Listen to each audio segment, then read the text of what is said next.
Bonjour Chérif, Bonjour Steve, merci beaucoup de nous recevoir. je t'en prie.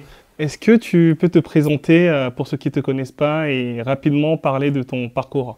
Je m'appelle Chérif Si, je suis originaire du Sénégal. Je suis venu en France un peu jeune D'accord. et j'ai eu un parcours après un peu universitaire. J'ai commencé par faire du journalisme et sociologie avec une parenthèse un peu plutôt sciences politiques. Par la suite, il me manquait les bagages un peu économiques, business, donc j'ai fait une école de commerce, la SCP Europe. Après mon diplôme, j'ai été consultant et par la suite, en fait, j'ai commencé à faire une thèse parce que j'aime bien transmettre et j'enseigne la com à l'université de Nanterre et j'ai des masters en entrepreneuriat. Génial. Alors nous sommes à l'atelier Meraki, c'est ça?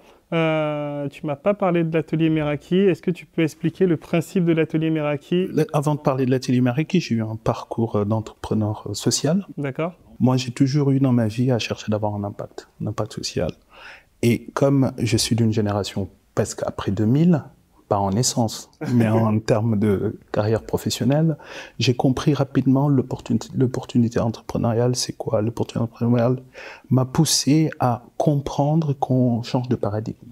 Et moi, en fait, comme j'aime beaucoup l'entrepreneuriat, je me suis dit, je vais créer un espace pour permettre aux jeunes marques d'avoir de l'ambition, comme la Silicon Valley, et de pouvoir rapidement scaler, dupliquer leurs projets et être les futurs Google.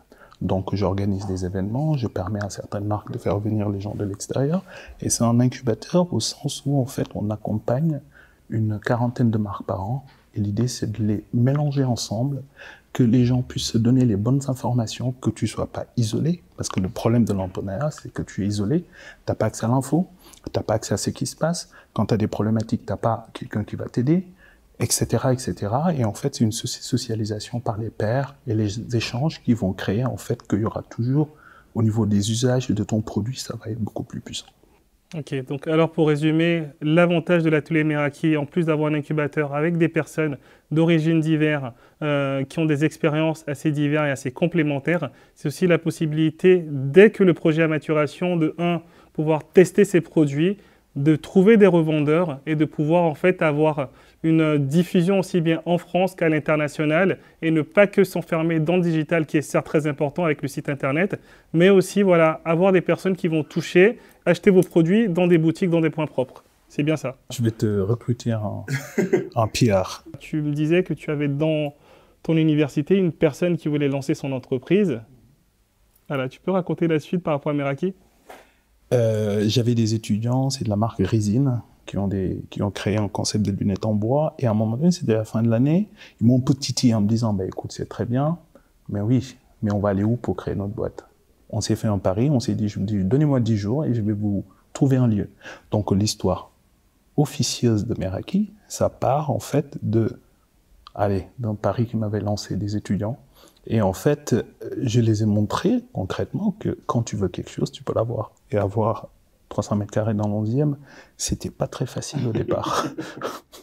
Donc il fallait batailler pour avoir cet espace. Et en 10 jours, on a eu ce lieu.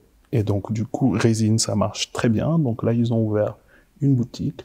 Ils ont un chiffre d'affaires très sympathique. Ils ont fait une très bonne campagne de crowdfunding où ils ont eu à lever plus de 700 000 euros. Là, ils sont au nombre d'une dizaine de salariés. Et ça marche très bien. Donc c'est ces genres d'initiatives, moi, qui font que j'ai envie de me réveiller tout le matin. La campagne de crowdfunding, en fait, c'est une campagne qui permet de pouvoir tester son produit sur le côté digital, c'est-à-dire que vous ne voulez pas beaucoup investir, vous ne voulez pas dépenser beaucoup d'argent, vous avez un projet, je me dis, ben voilà, j'ai un projet qui me tient à cœur, j'ai un produit que je trouve sympa, j'ai fait mon prototype, comment je vais faire pour pouvoir le vendre? Mais enfin, j'ai mes amis qui me disent que c'est sympa ou mes amis qui me disent, ah, ton produit, il est dégueulasse. La meilleure façon, c'est de passer par cette plateforme et en fait, ça permet, en communiquant, donc du coup, il y a des plateformes comme Ulule, sur laquelle Resin a levé 700 000 euros. Voilà, sur cette plateforme-là, il y a des personnes qui peuvent commander et acheter vos produits. Et donc, du coup, vous allez voir forcément, si vous faites une campagne nécessairement comme 700 000 euros, c'est que c'est un produit qui a de la valeur, c'est que vous avez passé un bon message, vous avez une émotion et que ben voilà, votre projet il est viable et que vous pouvez le faire. Quel a été ton plus grand échec en tant qu'entrepreneur? L'erreur que j'ai eu à commettre, c'est de trop écouter de conseils des gens en fait qui vivent pas ce que je vis tous les jours et qui me donnaient des conseils. Et si tu faisais ci, tu faisais ça, et j'ai passé mon temps à écouter beaucoup de gens. J'ai arrêté d'écouter, je fonce. Donc pour résumer, c'est important pour apprendre des erreurs de Chérif, d'être focus sur sa vision, savoir où est-ce qu'on va, savoir ce qu'on veut faire. Écouter des personnes, c'est bien, mais le plus important, c'est vous-même, c'est votre vision. Et moi, je rajouterais que c'est important d'avoir un mentor.